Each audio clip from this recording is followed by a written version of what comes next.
Okay, welcome back. Day 24. Getting closer and closer to the deadline. Today I'm going to talk about homestead taxes. Now, this is an interesting chapter for the pre-sales. You're going to have three questions. On the brokers, you're not really going to have any questions here. What you are going to have is a question that is going to be based for your closing disclosure, which they're going to use the property taxes. Now, they're going to give it to you one of two ways. Let me get rid of the brokers first, right? This is the only thing the brokers need to do or need to know, and then I'll continue with the pre-sales. But it's important also for the pre-sales.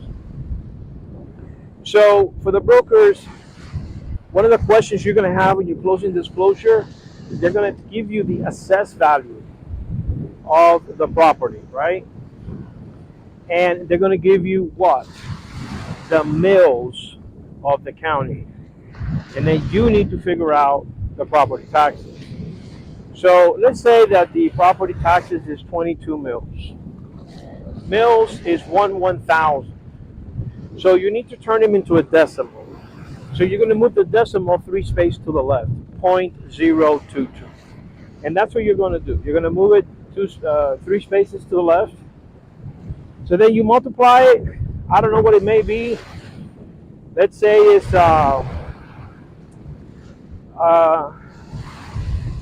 200,000, right? Times 0.022. That comes, I think, and I don't have a calculator, 4,400. And that's just a huge guess. That's a pretty good one, too. So for the brokers, you're going to need to know that. For the pre-sales, you need to know it too, because you do have a math question based on that, right? Your math question is based on that.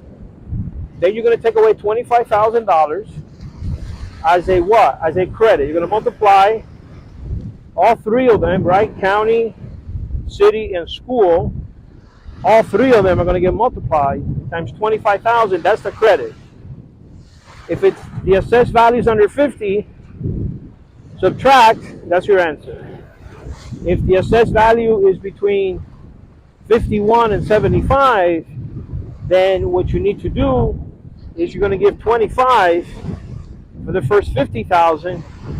Then whatever's left over, you're only going to multiply times the county and the city. The school does not get included on the second break. So here's an example. Assessed value 65. Well, we took away 50 to get 25,000 credit. What's left? 15. So on the second credit, you don't get 25. All you get is 15,000. So then you multiply that times 15. School, no school. City and county, no school. Whatever you get, that's your credit.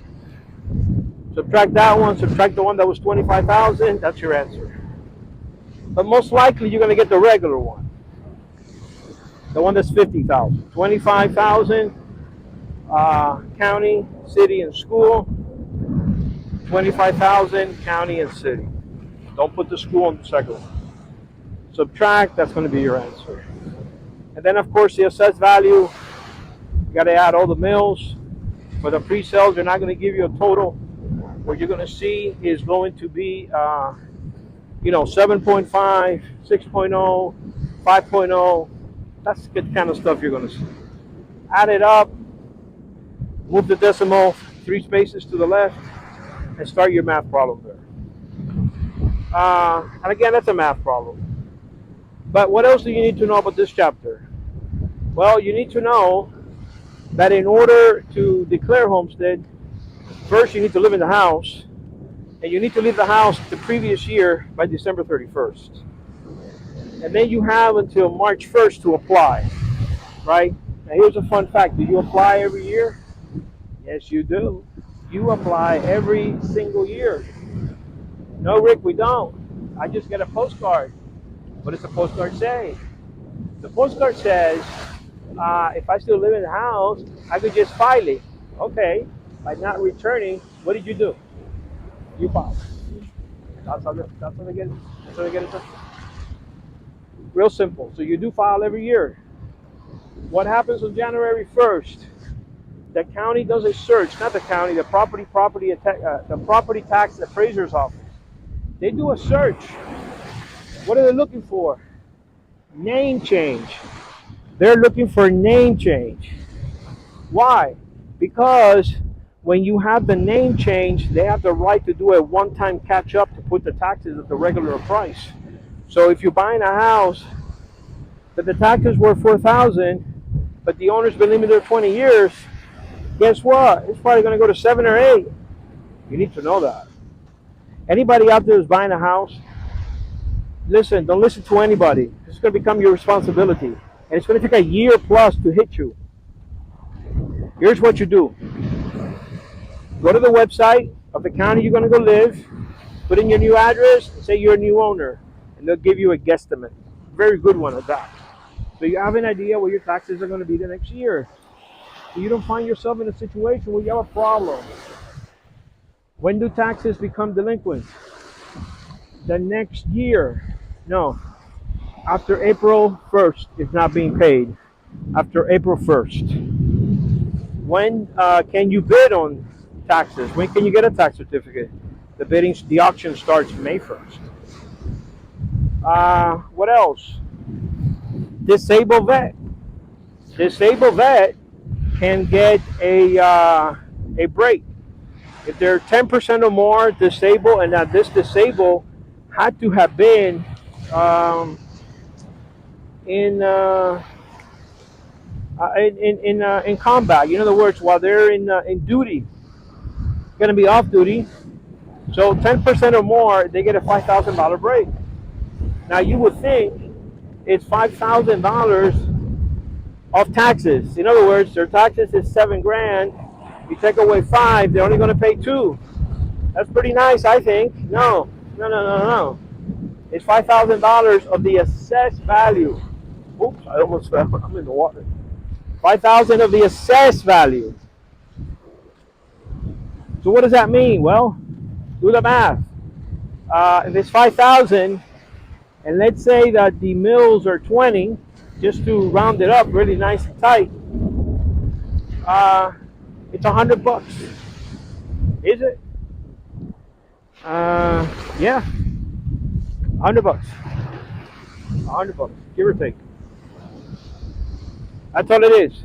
$100. Imagine that. By the way, the percentage of disability doesn't matter.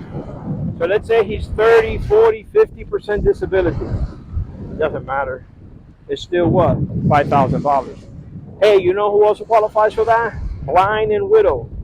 Again, it's $5,000 of the assessed value, which means $25,000 is your break. You get an additional $5,000, but now it's 30, and it only counts on the first 30, not the other 25, and it's $100. Now, let's say you're disabled. Well, you have to be 100% disabled. You have to be in a wheelchair. Oh no, by my county, this disabled me. Yeah. Can you walk? Yeah. Are you in a wheelchair? Yeah. Can you move your legs? Can you move your arms? Yeah. That's not what they're looking for.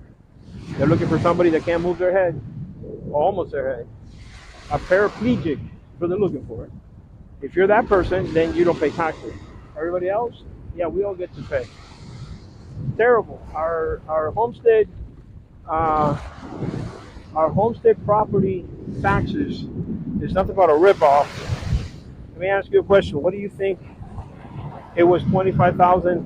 Hi, how are you? Why do you think it was $25,000 as a break? Because when it first started, the assessed value were around there, so people didn't have to pay property taxes in their property. That's what it's about.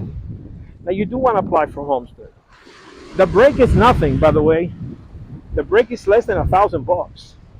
When you do the $25,000 twice, it's like $850, maybe $900. That's all it is. So if you were going to pay, I don't know, $7,000, you're paying $6,000. So that's it. That's your break. Now, what do you want to do it? Because they can't go up higher than 3% of the assessed value every year. So if your assessed value is 300, then next year they can't go higher than 309. However, if it's an investment property, it's going to go to 330. So you can see how that one creeps up more and more and more. So you definitely don't want to be there. Also, it protects you against all, not against all debt, but all debts that are general debts. What does that mean? Debts are against you, credit cards, car loans, private loans, all that stuff, you're protected. By the way, it doesn't mean they're not going to put a lien. It means they cannot force you to foreclose. So they may not even go through the expense. You should fight them though. I'm not an attorney. I'm not here to give you that kind of advice. I'm just letting you know the basic of how that works. Now, who can foreclose? Don't pay the taxes. Let's go specifically. Mortgage, specifically. Construction loan, specifically. What's the other one? Vendor's lien, specific. Purchase money mortgage, specific. All those people can foreclose. All of them. So don't play your games. Go build a roof and don't pay the guy. He can and has every right to foreclose. Same thing with the pool guy. The minute you sign a lien, that's what they're doing. It's a voluntary lien. So it's easy for them to foreclose on. Now, if you get a private loan, credit cards, what are they going to do? They have to win in court. Then they got to get the judge to grant the lien. And then what? It stays there. And it accumulates. That's what it does. For about 10 years, then it drops. Not about, I think it's 10 years. What happens after 10 years? Well, they can do it again. And then what happens after the 20th year? That's it, it's over. But are you going to wait 20 years? No. But the idea is that they cannot foreclose a foreclosure, because the whole idea is you have homestead tax. That's why you want to do it. You want to get homestead tax. That and the 3% increase in your assessment, and at least you get $1,000. Something is something. So churches, they are exempt, correct?